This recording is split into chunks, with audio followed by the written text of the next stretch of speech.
Su esposa había muerto hacía años, y desde entonces, el millonario Alejandro Vega solo confiaba en las cámaras que había instalado en su mansión. Las usaba para controlar todo: empleados, jardines, pasillos, y también a sus 3 hijos paralizados. Pero una mañana, al revisar las grabaciones, vio algo que lo dejó helado. Su nueva cuidadora estaba haciendo lo imposible, y los niños, que nunca habían caminado, estaban de pie. Y antes de seguir, permíteme desearte salud y paz. Dime, ¿desde qué país y a qué hora estás viendo esta historia? El amanecer caía sobre La Moraleja con una quietud tan pulcra que hasta los pájaros parecían dudar antes de cantar. La mansión Vega despertaba como cada día, con luces automáticas, persianas que se alzaban solas y un aire que olía a desinfectante más que a vida. Alejandro observaba desde la ventana del despacho. Tenía el mismo gesto imperturbable de siempre. Una mezcla de autoridad y distancia. Su camisa blanca no tenía una arruga, pero sus ojos, ocultos tras los cristales del ventanal, dejaban ver algo gastado. En la mesa, una taza de café que nunca se terminaba. Desde hacía años, Alejandro no escuchaba risas en aquella casa. Ni la suya, ni la de los niños. Cada habitación era un eco apagado de lo que alguna vez fue un hogar. Los monitores de vigilancia, instalados en cada rincón, eran sus únicas confidentes. Por ellos observaba, controlaba, medía el mundo sin tocarlo, le daban la ilusión de compañía. Pero en realidad lo mantenían preso. Afuera, el patio amanecía cubierto de hojas doradas. Los jardineros llegaban puntuales. El chofer encendía el coche y la asistente doméstica, Isabel Martín, cruzaba el pasillo con el paso medido de quien sabe que no debe hacer ruido. Isabel lo respetaba, lo temía, y en secreto le tenía compasión. A veces lo veía hablar solo, mirando las pantallas, como si esperara que de ellas surgiera una voz del pasado. El reloj marcó las 8:30. Alejandro abrió un correo nuevo. Otro rechazo.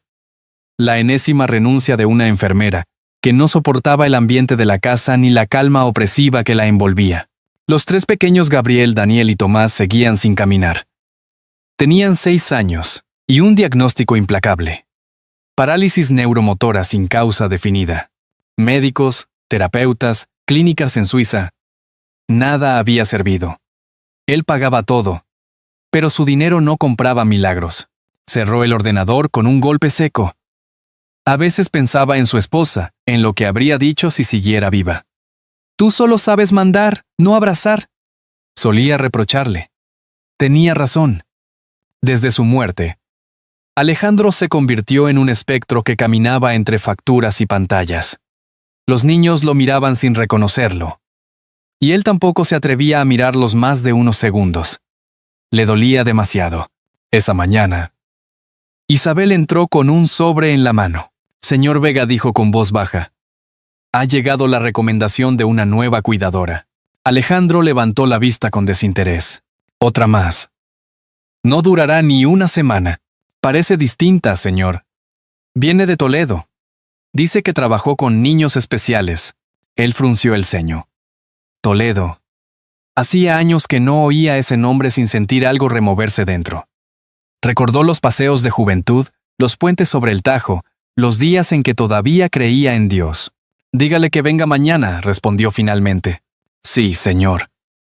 «¿Desea que le prepare el despacho?» «No. Solo el exterior. Quiero verla desde la cámara del ala norte». Isabel asintió y se retiró en silencio. En el monitor, Alejandro cambió de canal interno hasta enfocar el jardín. Los bancos de piedra, las fuentes detenidas, el columpio oxidado, todo parecía dormido. No sabía por qué lo hacía, pero algo en su interior le pedía no apagar la pantalla. El resto del día pasó con la lentitud habitual. Comió solo. Revisó contratos. Corrigió balances. Al anochecer, mientras las luces automáticas se encendían una a una, escuchó los pasos de Isabel acercarse. «Señor», dijo desde la puerta. La señora Herrera confirmó su llegada. Estará aquí al amanecer. Alejandro no contestó. Solo bajó la mirada hacia el monitor, donde el patio se teñía de sombras. En la imagen fija del columpio vacío, creyó ver por un instante un reflejo. 3 niños sonriendo, y detrás de ellos, una mujer de cabello castaño que le recordaba algo que no sabía nombrar. Apagó la pantalla, pero su corazón seguía encendido, y sin entender por qué. Esa noche, Alejandro Vega dejó la puerta del jardín entreabierta. El amanecer siguiente trajo un aire distinto a la mansión Vega. No era el sol igual de pálido y distante, sino el rumor de pasos nuevos, ligeros, acompañados por una voz femenina que saludaba con suavidad a los guardias. Lucía Herrera cruzó el portón con una maleta pequeña y una bufanda roja al cuello. Su andar tenía la calma de quien está acostumbrada a observar antes de hablar. Isabel la recibió en el vestíbulo. Un espacio amplio que olía a cera y a soledad. «Gracias por venir tan pronto, señora Herrera», dijo Isabel. «Llámeme Lucía, por favor». «Y gracias a usted por confiar en mí». Alejandro los observaba desde la pantalla del despacho. En la imagen, aquella mujer se movía con una serenidad que desconcertaba. No había nervios ni curiosidad por la riqueza del lugar. Solo una atención callada a cada detalle. Cuando pasó junto a un cuadro antiguo, detuvo la mirada unos segundos y murmuró algo que las cámaras no alcanzaron a registrar. A media mañana, Lucía subió al piso donde estaban los niños. Isabel la guió con un gesto de respeto. Al abrir la puerta, una calma densa los envolvió. Los 3 pequeños permanecían en sus sillas adaptadas, mirando dibujos sin sonido en la televisión. Gabriel jugueteaba con un cochecito sin ruedas. Daniel seguía las luces del monitor con la vista, y Tomás, el más callado, sujetaba una manta azul con fuerza.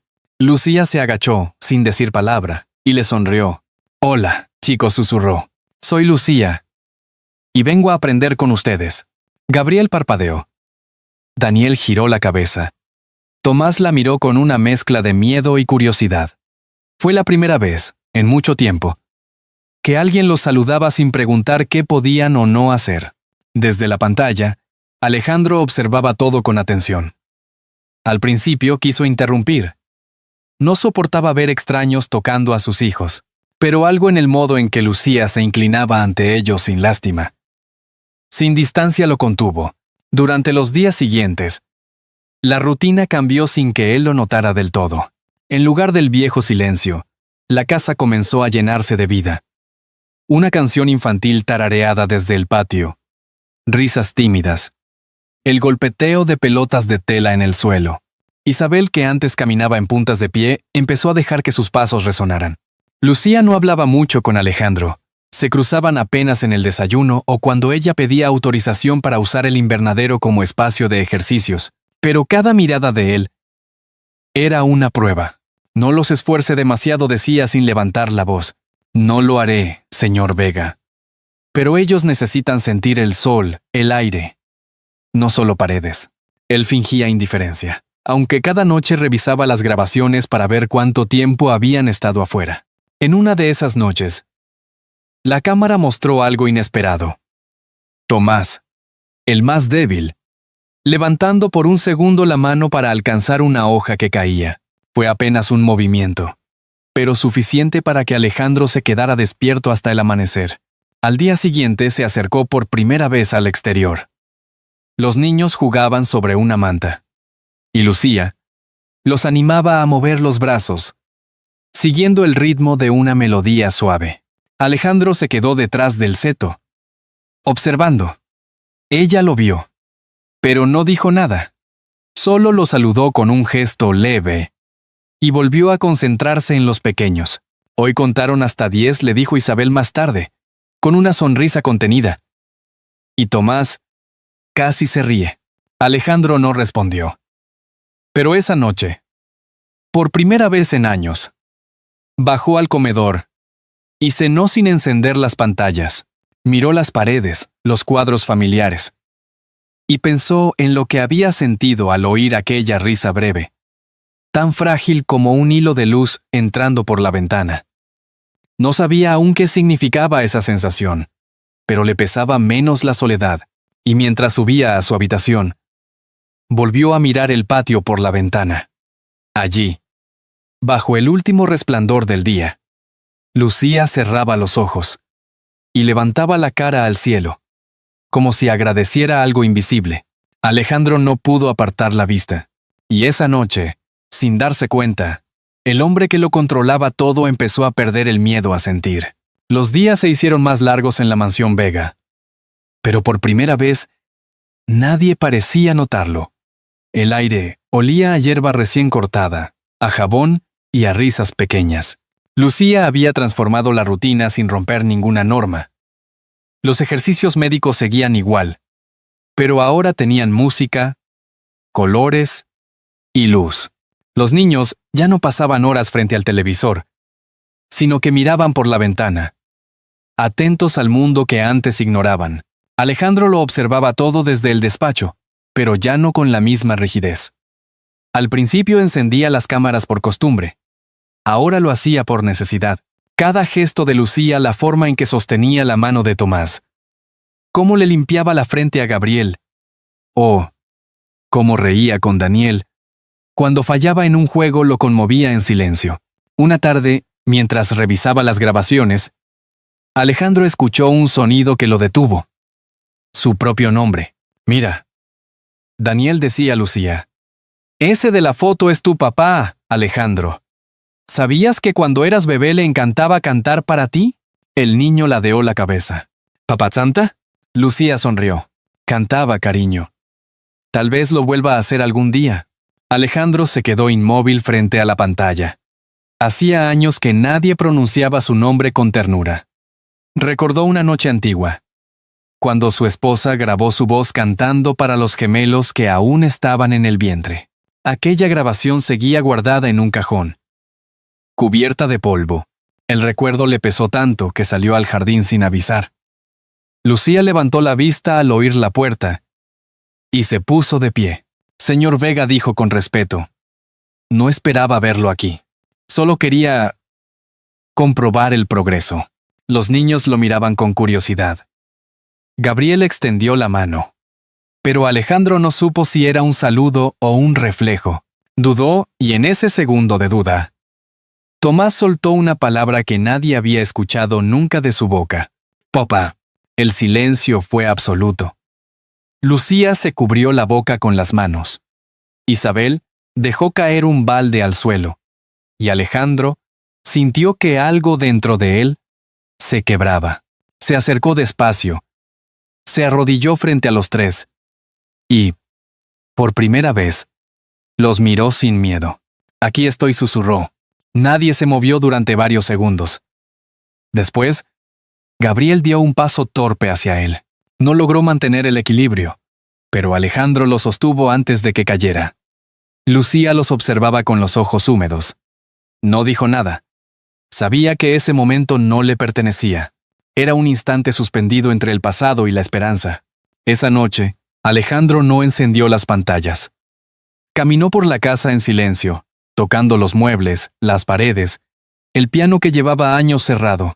Abrió la tapa, pasó los dedos por las teclas y dejó escapar un acorde débil. El sonido rebotó por el pasillo como un fantasma que volvía al hogar.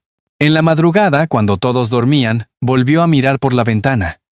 En el patio, Lucía estaba aún despierta, sentada junto al columpio. Tenía la bufanda roja sobre los hombros y una libreta en las rodillas. Escribía algo. Alejandro se quedó observando, preguntándose qué anotaría cada noche con tanta devoción. Al día siguiente, Isabel encontró una hoja suelta en el suelo del invernadero. Tenía una frase escrita con letra suave. «Los milagros no aparecen en los hospitales, sino en los corazones que todavía creen». Alejandro la leyó 3 veces antes de guardarla en el bolsillo.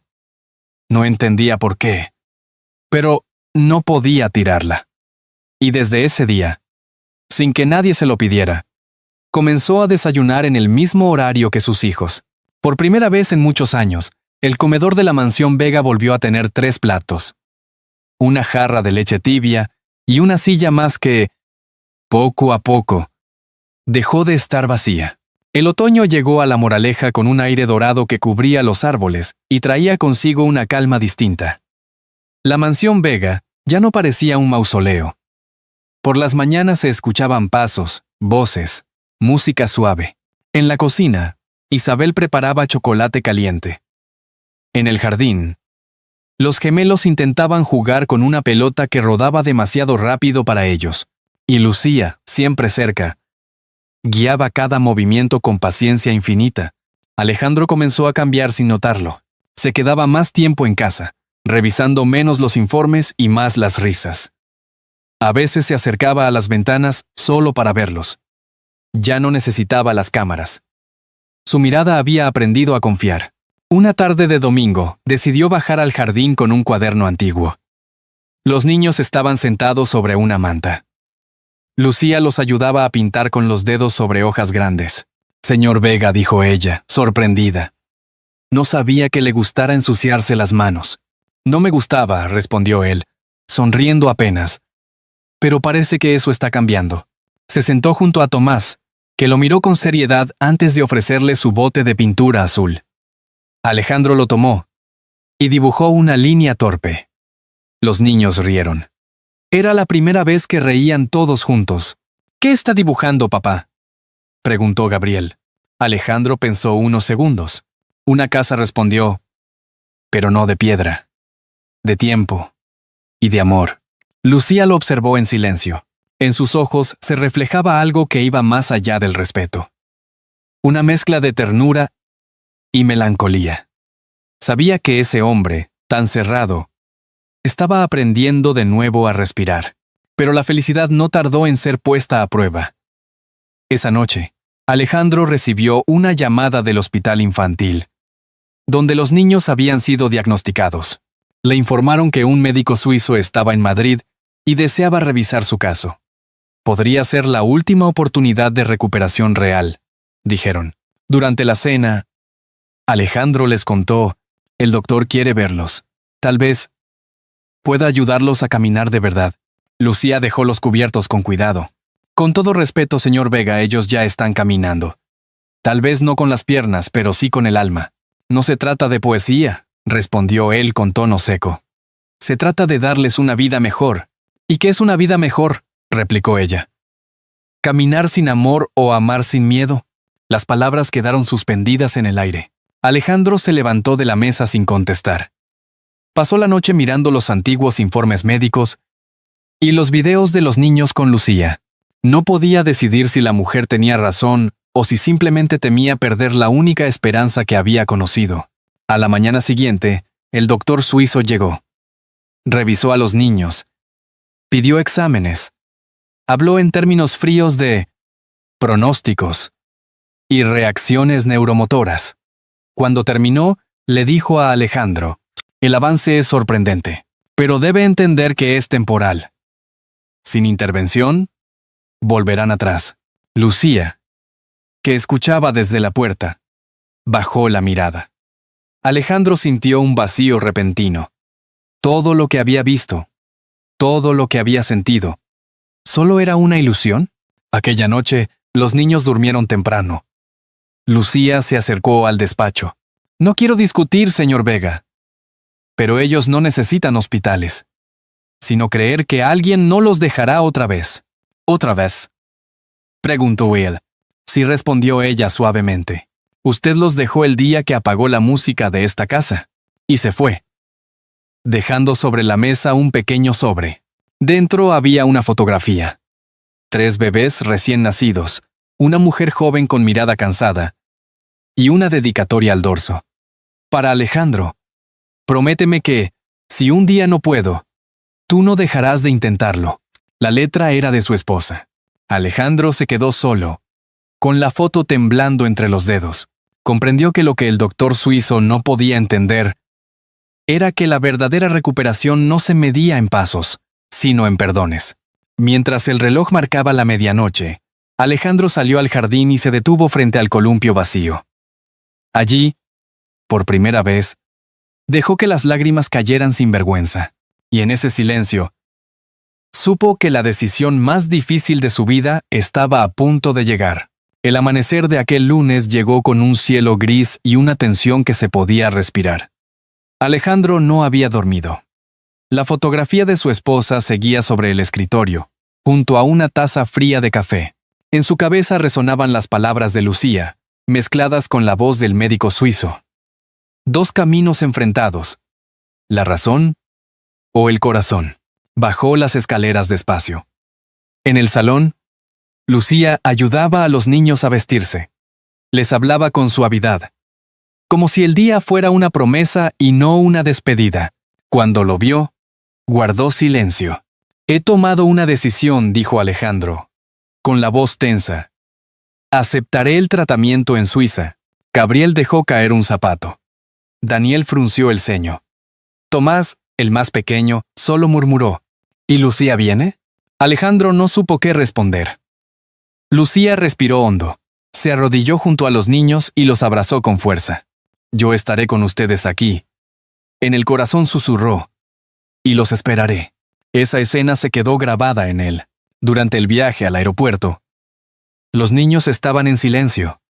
Ninguna de las palabras del médico, ninguna cifra de esperanza científica podía llenar ese vacío, pero el destino no había terminado de hablar. A mitad del camino, el coche se detuvo en seco. Un accidente bloqueaba la carretera. Un camión volcado, sirenas, gritos, luces rojas reflejadas en el asfalto mojado. El chofer buscó una ruta alternativa.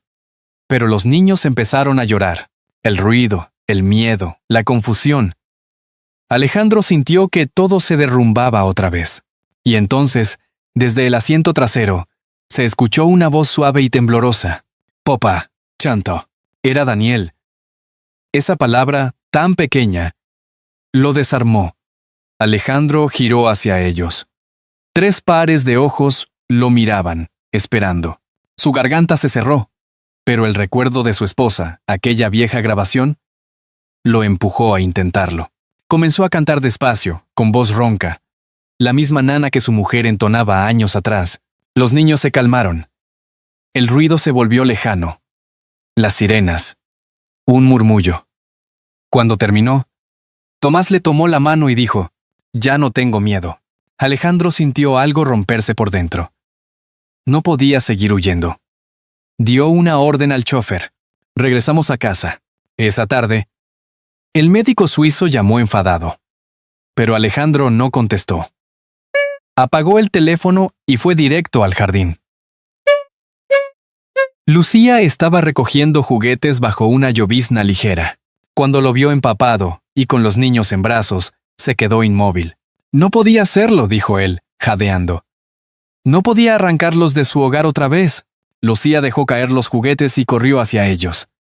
El abrazo fue largo, cálido, necesario. Ninguno habló.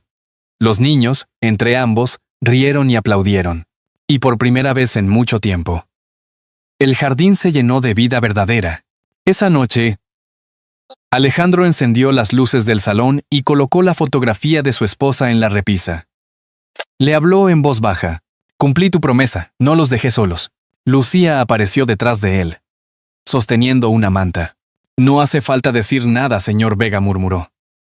Ya lo hizo todo. Él la miró. En su rostro no había servidumbre, solo respeto y algo que se parecía al amor. El silencio que siguió fue distinto. Ya no pesaba, solo abrigaba.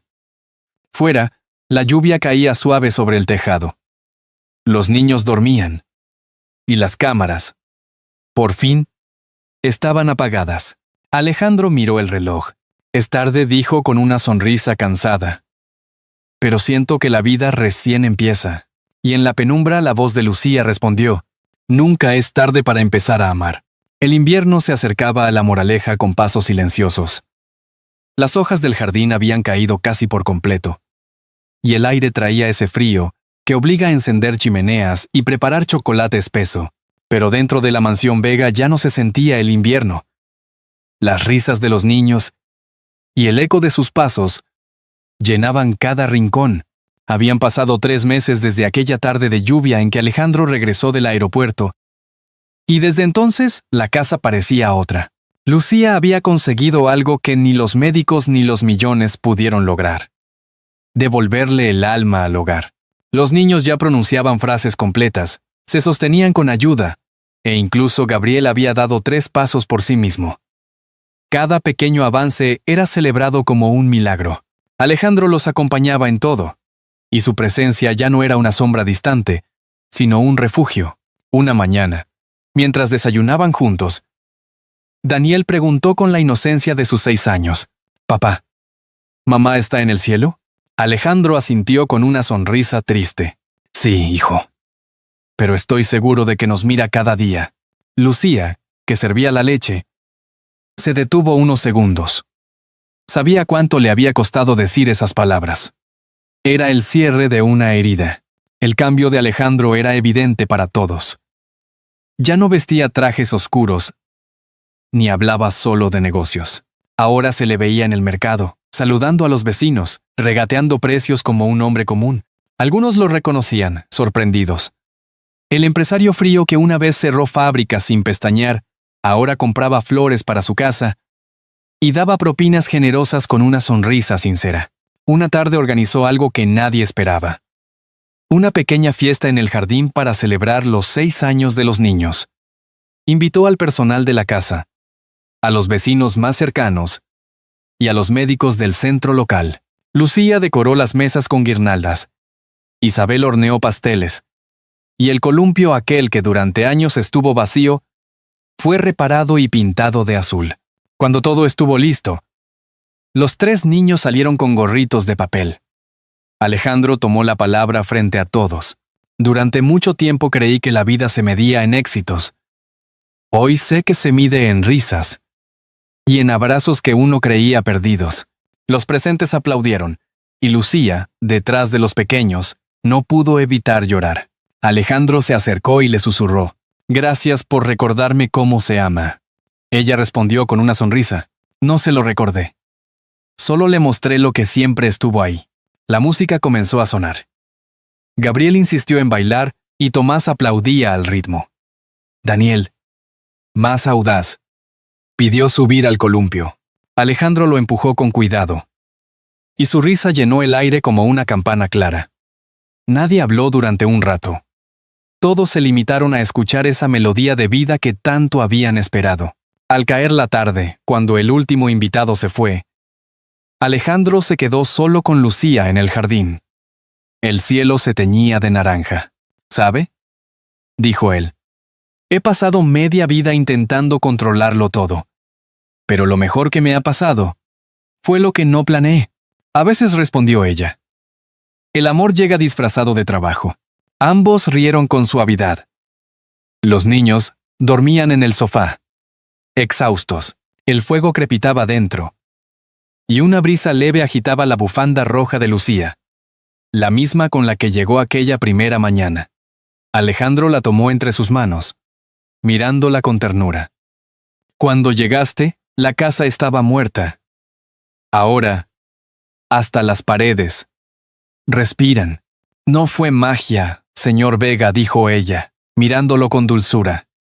«Fue amor». Él asintió, conmovido.